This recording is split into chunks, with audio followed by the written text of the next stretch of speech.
Hey everyone! Welcome to today's video. I'll be setting up July in my B5 Archer and Olive bullet journal. So I hope you enjoy the video, and let's get started. I'm starting off by gathering my supplies to work on my cover painting. This is by no means a requirement for bullet journaling, but this is pretty much the only time during the month where I can add a little bit of art to my bullet journal. I've been really enjoying using watercolors for my cover paintings. It's a very versatile medium that can be used to create vibrant and scenic pieces, or subtle and light washes to sketches. As per usual, I'll be using my St. Petersburg White Nights watercolor palette. I've tried other watercolor palettes in the past, but this is pretty much the only palette that I have here at home. It's my favorite watercolor palette that I've tried. The quality of the paints are so beautiful, and I very much love the color selection. It comes with 36 full-sized pans, and I don't feel like there's any other color that this palette is missing. I've had this palette for years, and it's basically the only palette I've been using for watercolors. I still have so much paint left in each pan too, which will last me an incredibly long time. Anyway, I just wanted to share that in case anyone was wondering why I only ever use this palette in my Plan With Me videos. Speaking of watercolors, I recently remembered that I have some metallic watercolors from the brand Finetec. I haven't used these in quite a while, so I figured I'd find a way to incorporate them into my July theme. For July, I wanted to try doing something a little bit different. I had never done a mushroom theme before. I've always seen very cute spreads from other bullet journalers online, but I've never attempted this theme before. I think one of the reasons why I've always liked this theme was because of the vintage and natural color scheme and drawings. They can be as simple or complex as you want them to be. I also just love the rustic and cottage aesthetic that it's often associated with. I went ahead and outlined the mushrooms using a Sakura Pigma Micron. I also made sure to add little lines and dots throughout the mushrooms to add that sketchy and vintage detail to the drawing. I'm only going to be using one paintbrush in today's video, which is my Princeton Velvetouch round brush in size 6. For the largest mushroom, I'm going in with a soft rusty brown shade and dabbing the color along the left side of the mushroom cap. I'm making sure to concentrate most of the saturated paint on the left side and gradually fade the color as I make my way to the right. This will add dimension to the cap and keep it from looking so flat. I'm also using a loose technique with my brush for this painting and purposely leaving some blank spots for a more organic and impressionistic look. As the layers dry, I'm slowly adding a little more paint and color to create more contrast. For the spores and stem, I'm going in with a light goldish brown and layering it for more depth. In the past, I typically would speed up my painting process to 2 or 3 times the speed, but I've left this footage in real time to hopefully show you a more accurate representation of my process. Let me know if you prefer it when I fast forward through the painting or if you prefer it like this. For the grass, I started with one layer of green and gently lifting the brush the closer I got towards the top. Once the first layer was dry, I'd go in with another shade of green for more color variation. I'm also making sure to keep this layer more sparse than the previous layer. You can repeat this technique as many times as you'd like to build up your desired opacity, but I'm just sticking with these 2 layers.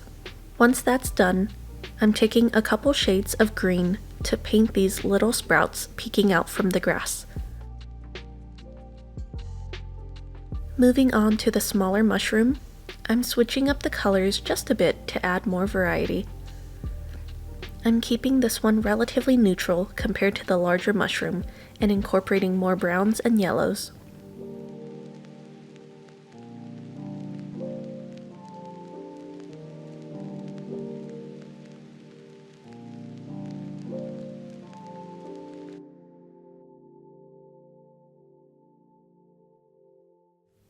Now onto the most exciting part, the metallic watercolors. I'm taking one of the warm gold shades and outlining the circle behind the mushrooms.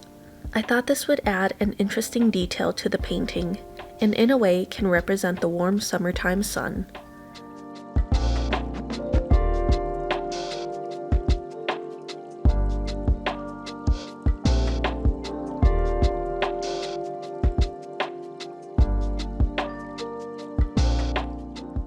Once that's dry, I'm just taking my black Tombow Fudenosuke brush pen and hand lettering July. I'm keeping the letters more spaced apart than usual for that whimsical appearance.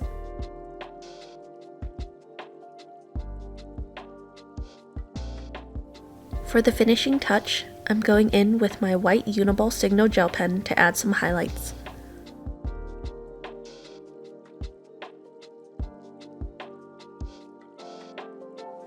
Time to remove the painter's tape.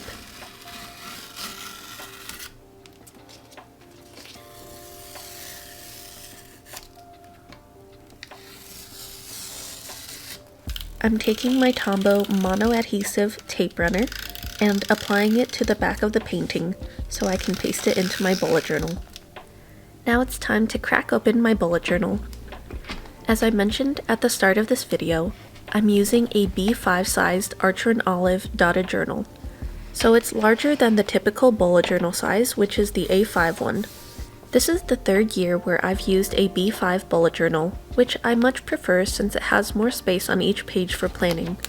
I'm just pasting in my cover painting. This does add a little bulk to the bullet journal, which I personally don't mind, but if you prefer to keep your journals as flat as possible, you can always just draw or paint your covers directly on the notebook page.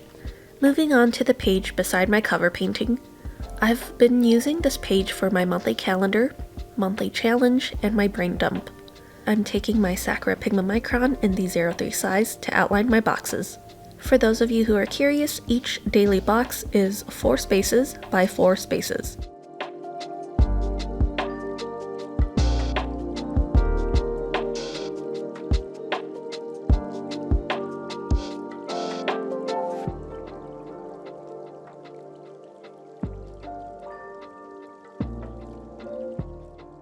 I'm adding a couple of doodles of a mushroom and acorn on this page to tie in the theme.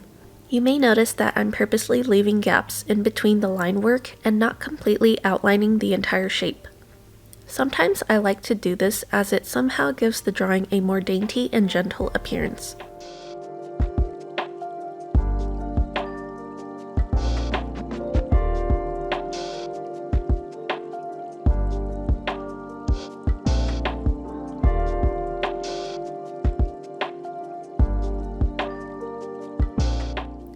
Taking my metallic watercolors again, I'm going in and adding circles scattered throughout the page in various sizes.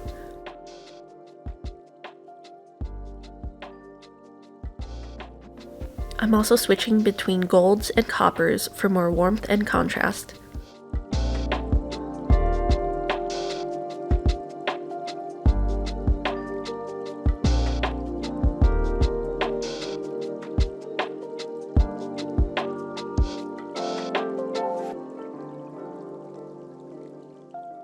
Going in with my watercolors, I'm adding a light green brushstroke behind the title, and then I'm painting in my little doodles, using the same techniques from the cover painting.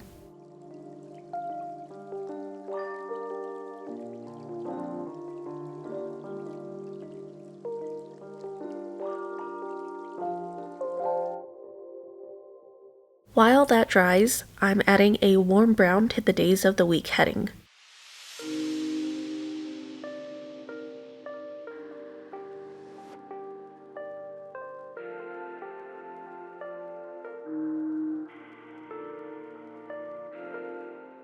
Taking a soft green, I'm painting little circles at the bottom right corner of each box. This is where I'll write the days of the month.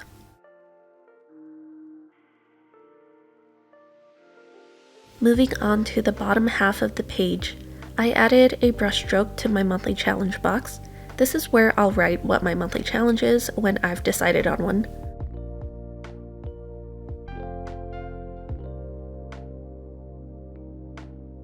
taking my Sakura Pigma Micron in the 01 size. I'm labeling each day of the month as well as my monthly challenge box.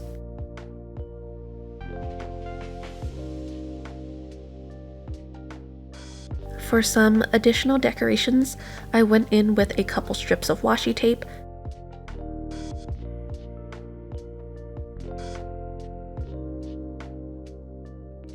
and I'm also gently splattering some of the metallic watercolors throughout the page.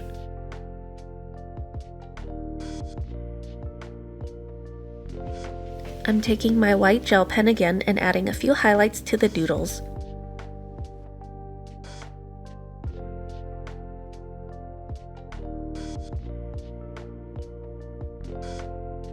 And to finish off this page, I'm taking my fine liner and creating little dots and circles throughout the page to simulate sparkles.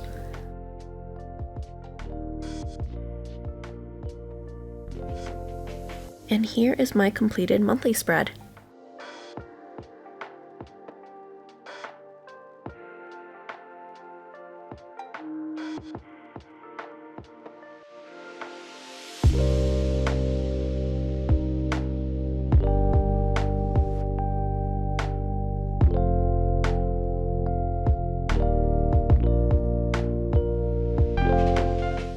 Moving on to my July doodle spread. I'm hand lettering July once more using my Tombow Fudenosuke brush pen.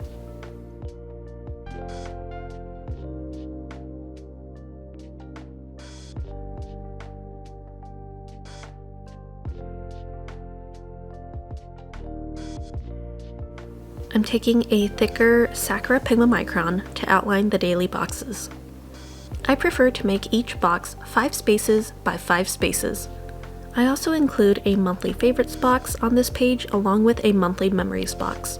The point of this spread is essentially where I do my memory keeping for each month. I doodle a specific moment from each day. I record any favorite songs, movies, activities, and items from the month, as well as create a little collage of pictures from the month in the memories box. If you're curious about that process and want a more in-depth explanation, I do have a full separate video which I will link right here. Time to decorate this spread. I'm taking some stickers that I got from journalslay.com and pasting them in. To my surprise, I didn't have any mushroom stickers in my collection, so I just added some natural landscapes and leaf stickers. I was also able to only find one acorn sticker as well, which I had to include. Now that the stickers have been added, I'm drawing another couple of mushrooms on this page, then I'm just adding a light wash of watercolors on top.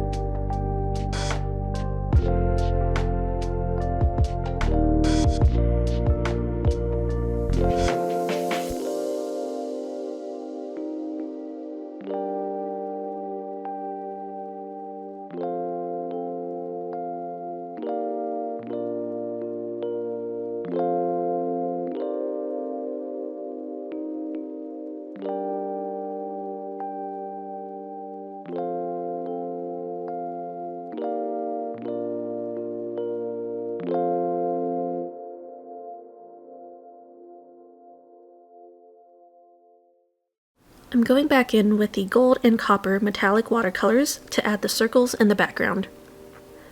I got these watercolors a long time ago, and if I recall correctly, I believe I purchased 2 different palettes at the time. One being a 6-pan bronze, gold, and silver palette, and the other being a 12-pan assorted colors palette. I believe the ones I have here were my favorite 12 out of the 18 shades, and the other 6 I believe I gave to my sister. So in case you're curious about the shades I have, they're a mix of 2 palettes. I'd say I pretty much mainly use the gold shades though, as they're my favorite.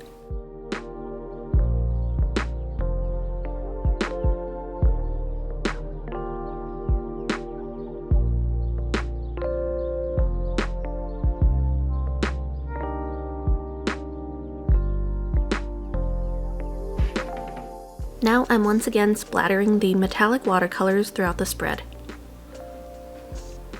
I'm taking a few strips of washi tape again and layering them throughout the spread.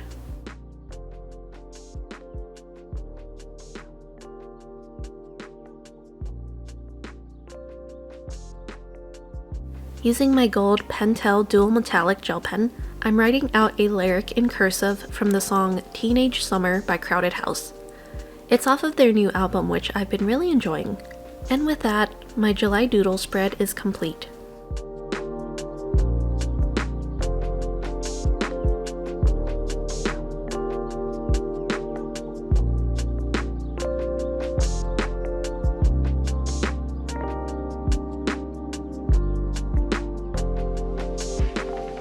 Lastly, I'll be setting up my first weekly spread of July. The weekly spreads are very straightforward and simple. I'm just outlining all of my boxes using a Sakura Pigma Micron in the 05 size. I have a headers box on the top left indicating what month and what week we're in. Underneath that is a monthly calendar, then my habits, weight, and mood trackers. In the middle of the spread, I have a box for each day of the week as well as a notes box. Then on the rightmost side, I have my 3 expense trackers.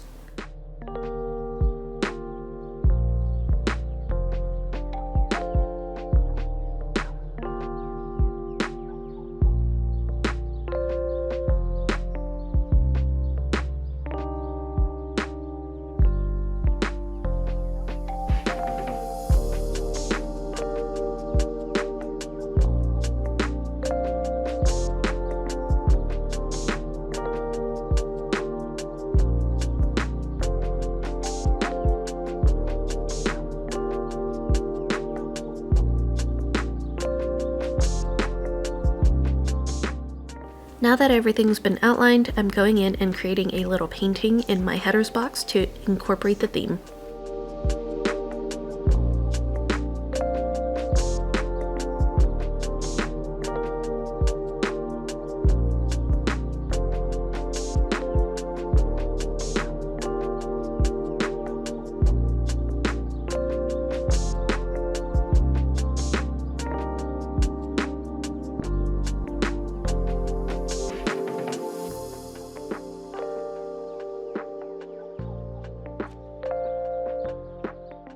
I decided to write July using the gold gel pen rather than the black brush pen to add variation.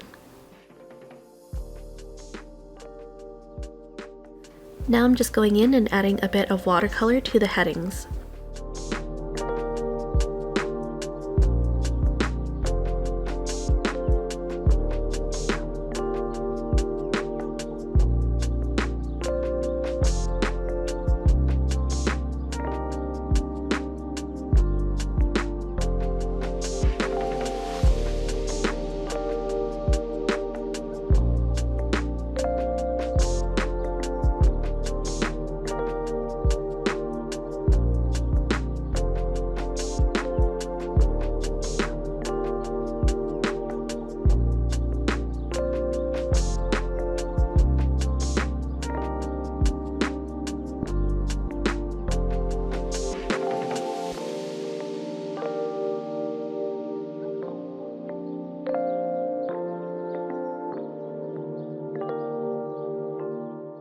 Lastly, I'm taking my metallic watercolors once more and adding little dots around the top and bottom margins.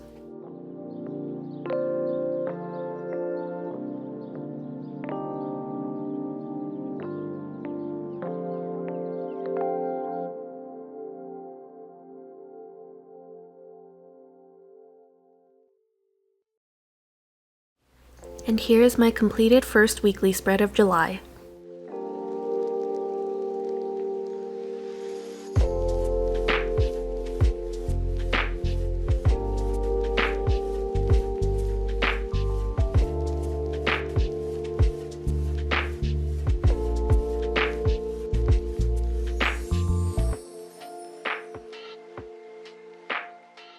Alright, here's a flip through of today's spreads. I really love how this one turned out. These are some of my favorite colors put together, so this theme is quickly becoming one of my favorites. Thank you guys so much for watching. I hope that you enjoyed the video. Let me know what theme you'll be doing for July, and if you have any theme suggestions for August. I'd love to hear from you. Take care, and I'll see you in the next one. Bye.